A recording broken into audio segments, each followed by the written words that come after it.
In this study, we're starting at Mark chapter 11, verse 27, and going through to verse 12 of chapter 12. If you'd like to read it first, and then we'll go through it.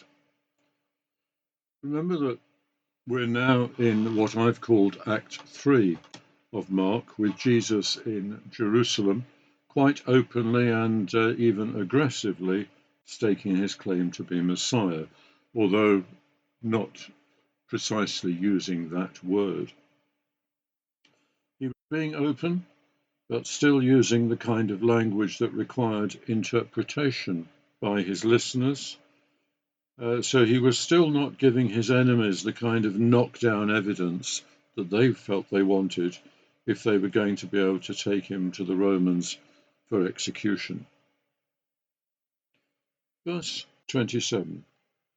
The previous day, when Jesus had cleansed the temple court, it was very clear to the chief priests that they had to get rid of him, but equally clear that they could not do so when surrounded by so many of his supporters. When he was ministering up in Galilee, his chief opponents were the Pharisees. Here in Jerusalem in general and in the temple itself, the people in charge were the chief priests, so they were his principal opposition. It says that they were supported here by scribes and elders, although it was clear that the chief priests were making the case. Verse 28. They asked him a question.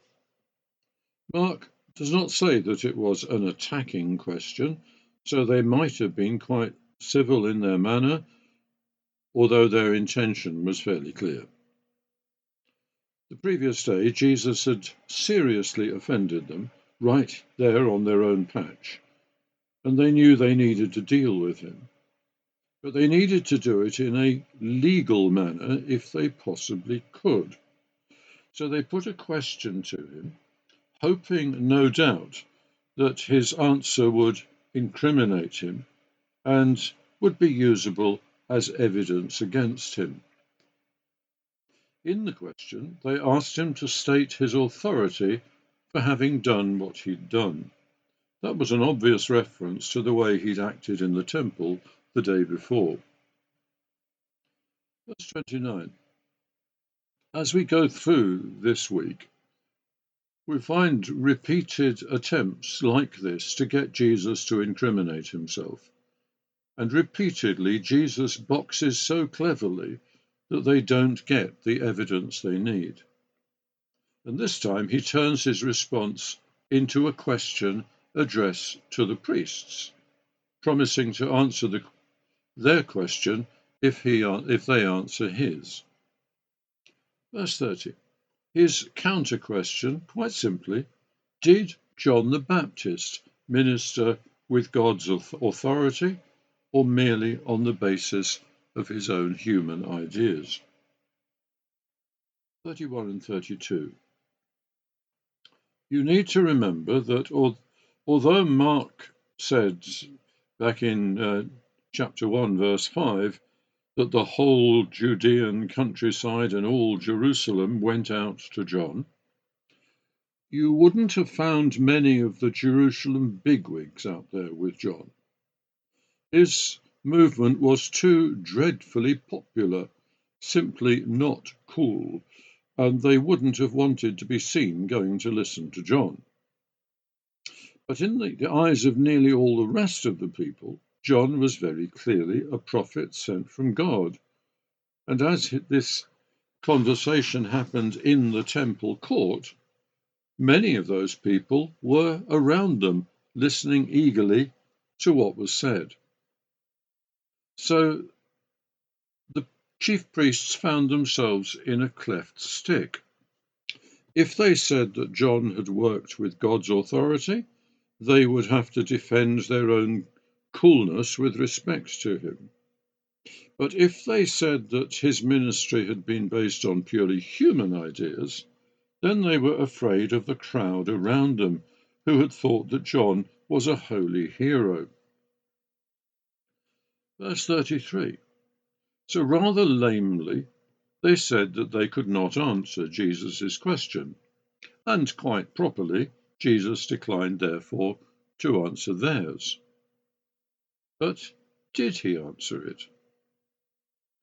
Think of what the chief priests were making of it.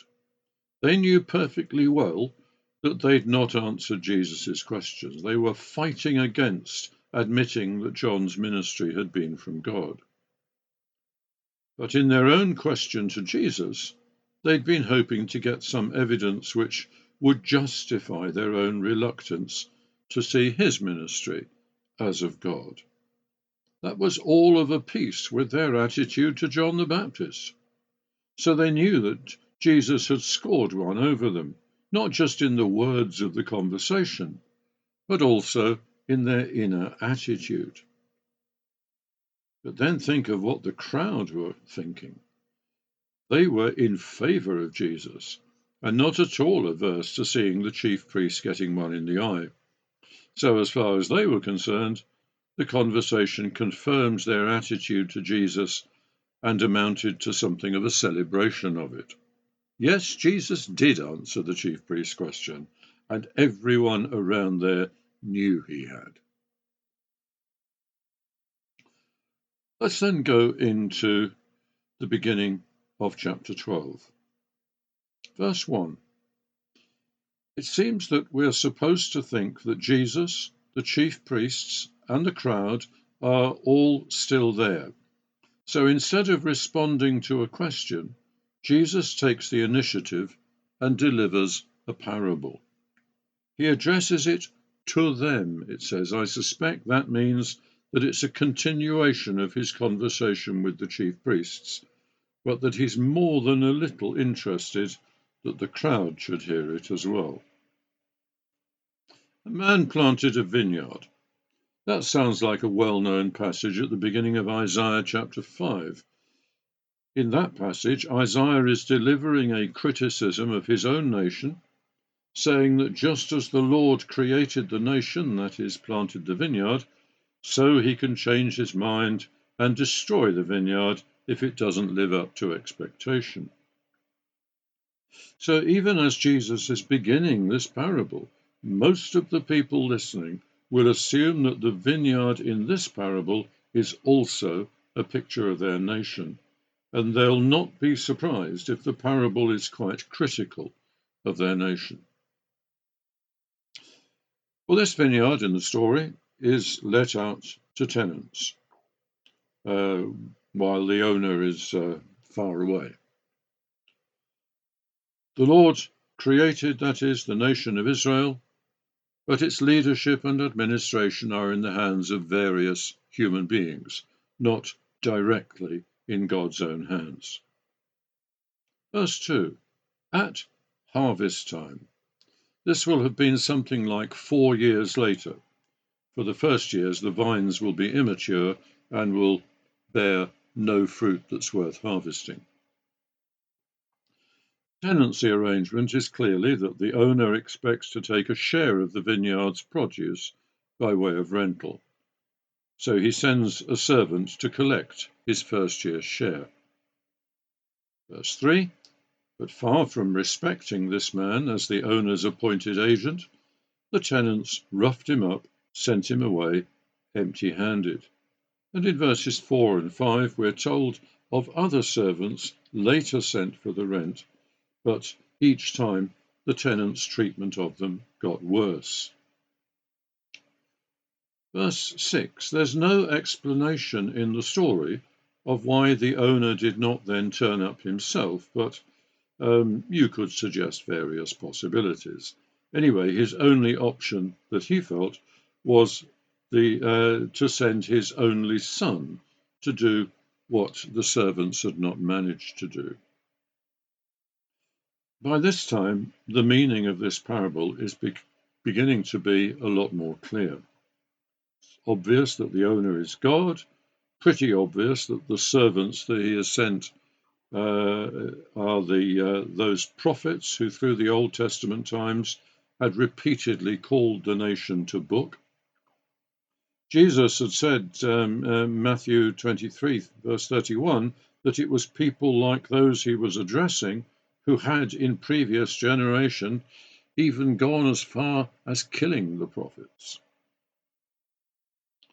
But there's also a big clue in the way that the Son is described. His beloved Son, to use the older language. And that means a lot to us as readers of Mark, because we've heard that expression in the voice at Jesus' baptism and on the mountain of transfiguration.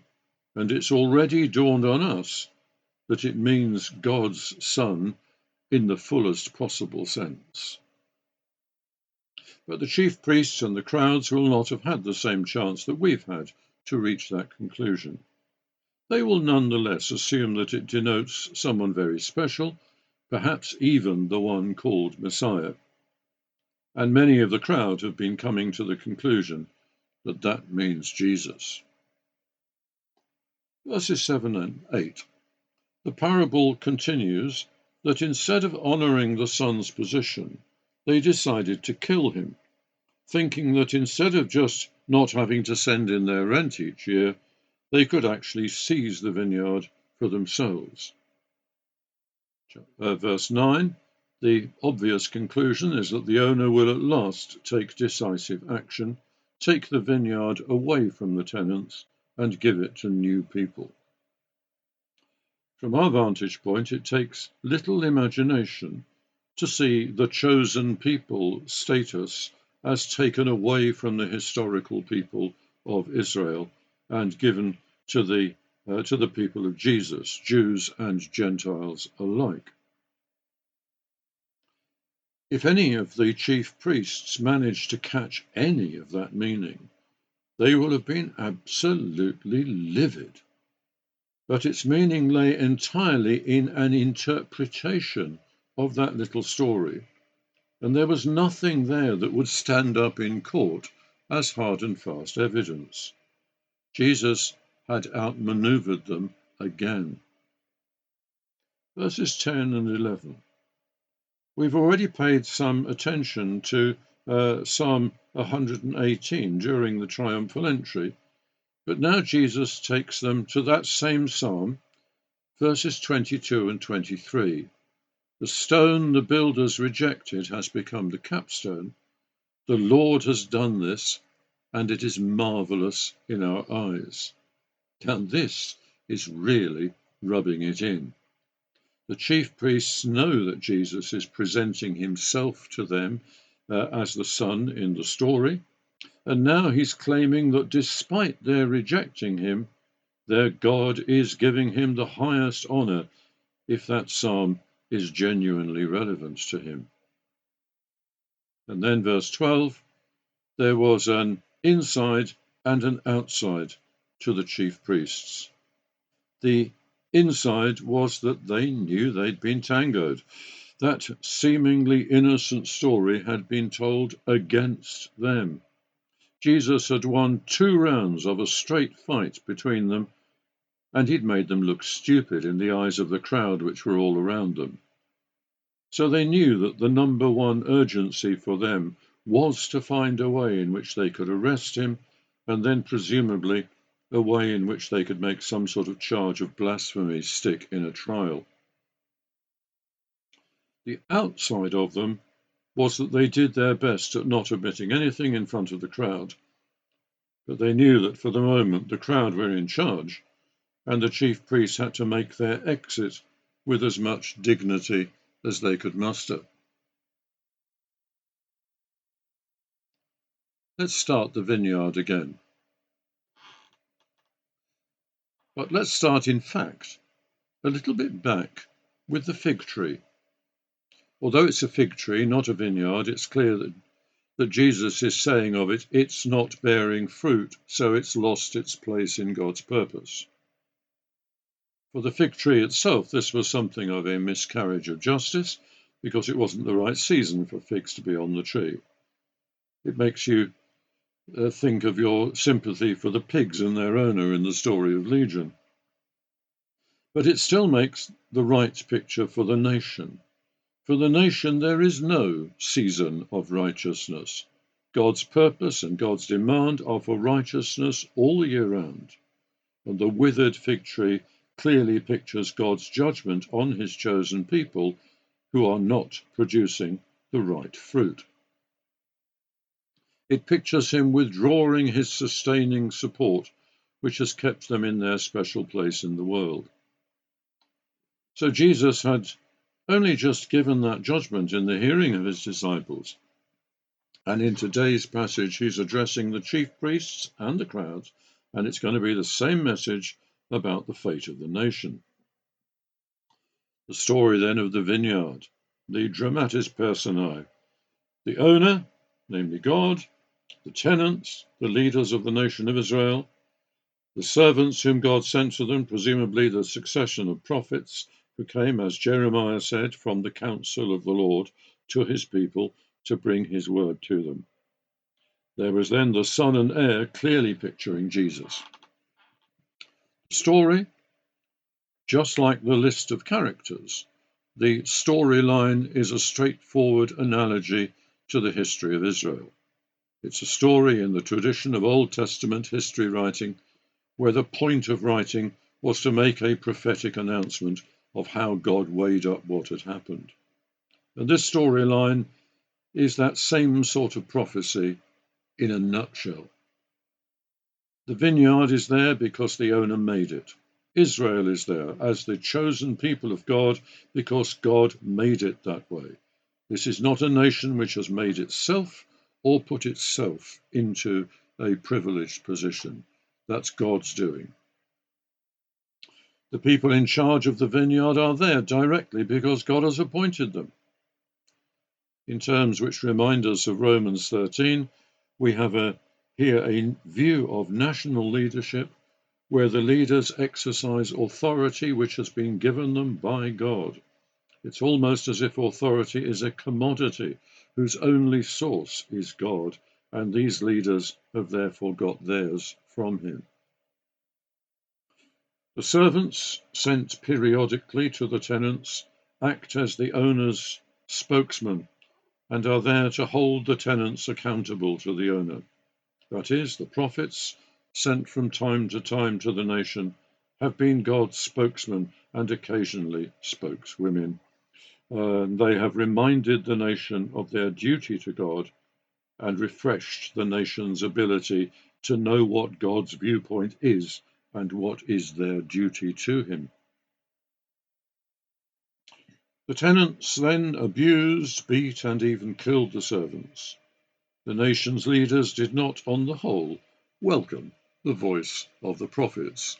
British understatement. Like Ahab called Elijah the troubler of Israel, national leaders in one generation after another resented the reminder that they were only holding the nation on trust from God. They preferred to think of the nation as theirs. Like King Zedekiah had Jeremiah kept down a well when the prophet's message was unpalatable, kings and leaders took their resentment out on the prophets in various ways. Jesus even says that some of the prophets were killed in the process. That's Matthew 23:37. Although none of that is in any of the accounts in the named prophets in the Old Testament. But there is a Jewish tradition about the prophet Isaiah that when nasty King Manasseh succeeded his father, he had Isaiah murdered. Something about putting him in a barrel and cutting the barrel in two. Manasseh was a nasty character. Well, the son and heir is sent so that the tenants will sober up and return to their proper duty. John 3:16, for God so loved the world that he gave his one and only Son, that whoever believed in him shall not perish but have eternal life. And the next verse says, for God did not send his Son into the world to condemn the world, but to save the world through him. Or John writing elsewhere in 1 John chapter 3, the reason the Son of God appeared was to destroy the devil's work. Jesus came to destroy the work of the evil one, to undo the damage done over the years by evil and sin, and to get the nation back to God. Jesus did not come in order to be the agent of God's wrath. He came to save. But the fact that he was rejected and despised, just like the line of prophets before him, changed the name of the game, as the leaders ventured to pronounce a verdict on him. The real effect was that a verdict was passed on them. And that verdict was based principally on their treatment of Jesus. We've read 2 verses from John 3 just now. Let's carry on into verses 18 and 19. Whoever believes in him is not condemned, but whoever does not believe stands condemned already, because he has not believed in the name of God's one and only Son. This is the verdict. Light has come into the world, but men loved darkness instead of light, because their deeds were evil. Let's look at the meaning of this. Sort of move number 1 in looking at the meaning, looking at Jesus as a prophet. One of the well-known summaries of the significance of Jesus is to describe him as prophet, priest, and king. The priest bit is about his being the one to stand between us and God and bring us together with God. The king bit is what we've been looking at for the past few weeks, as we've seen Jesus presenting him to the people, himself to the people as the Messiah. What we have before us today is the picture of Jesus and the prophets, one that is in the line of succession of Old Testament prophets, but who upstages them all, because he is also the Son, and what he brings from the Father is a message like the other prophets brought, but is more directly mediated than they were able to do. He brought the message from God, but he was God. He was the messenger, but he was also the sender of the message. It's interesting to note the relationship between Jesus and other prophets, priests, and kings. Jesus was the priest to end all priests. Once he'd done his priestly work, there was no longer any need for an order of priests within God's people who had a privileged access to God greater than that of the people at large. Since Jesus, all of us who follow him have the same right of access to God and the same possibility of access to God. Christian priesthood is a priesthood of all believers. That does not mean that everyone in the church is supposed to get out front and lead worship. It means that all of us in the church together have a priestly job to do vis-à-vis the world. Within that shared task, any one of us may be doing priestly things at times, but it's against the spirit of the New Testament to take one group of people within the church and look to them as having special priestly powers that other Christians don't have and can't have.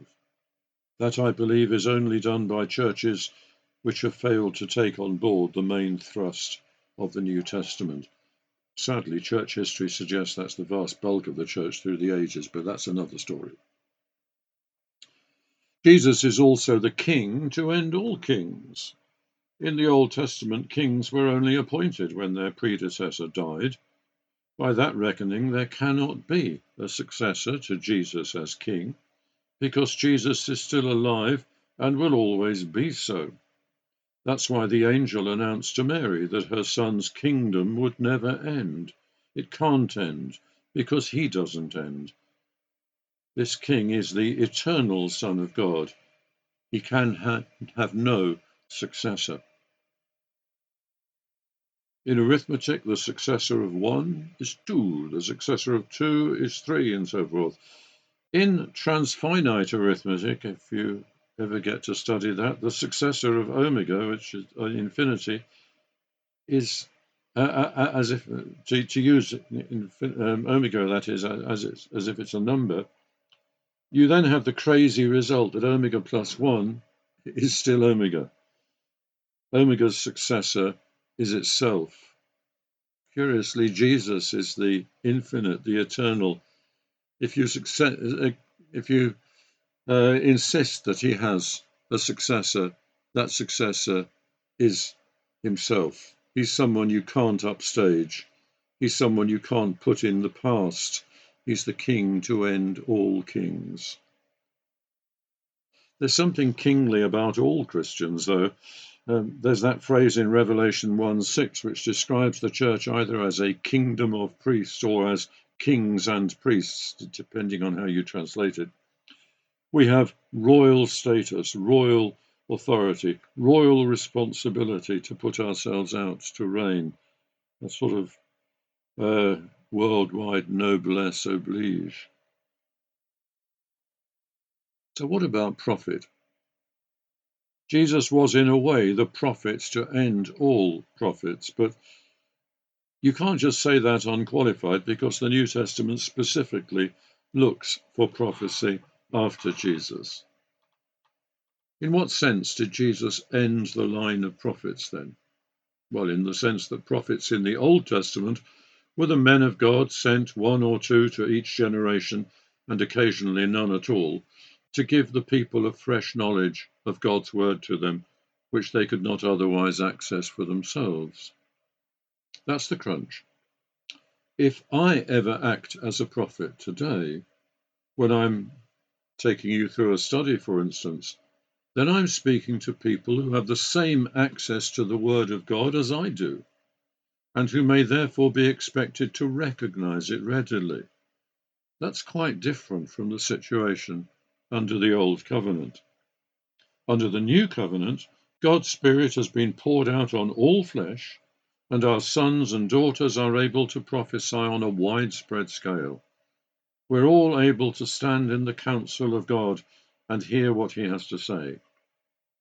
Paul's vision in 1 Corinthians is that we should all prophesy, that we should all avail ourselves of that access to God's voice and all help others to hear it. As Paul acknowledges there in Ephesians 4, some among that prophesying church are prophets. These are people who do this New Testament kind of prophesying as their main ministry. That's an appointed ministry. Only some occupy it, but they're doing essentially the same New Covenant thing that's open to all Christians. So, as the chief priests retire to their offices to nurse their wounds and justify each other for taking against Jesus, we must do the corresponding thing, but in favour of Jesus, not against him. We must then celebrate his role as the prophet to end all prophets, the priest to end all priests, the king to end all kings. Prophecy, priestly activity, and kingly authority all continue among the people of Jesus, but never to succeed Jesus, only to celebrate his continuing reign and help others to come under it. God bless you.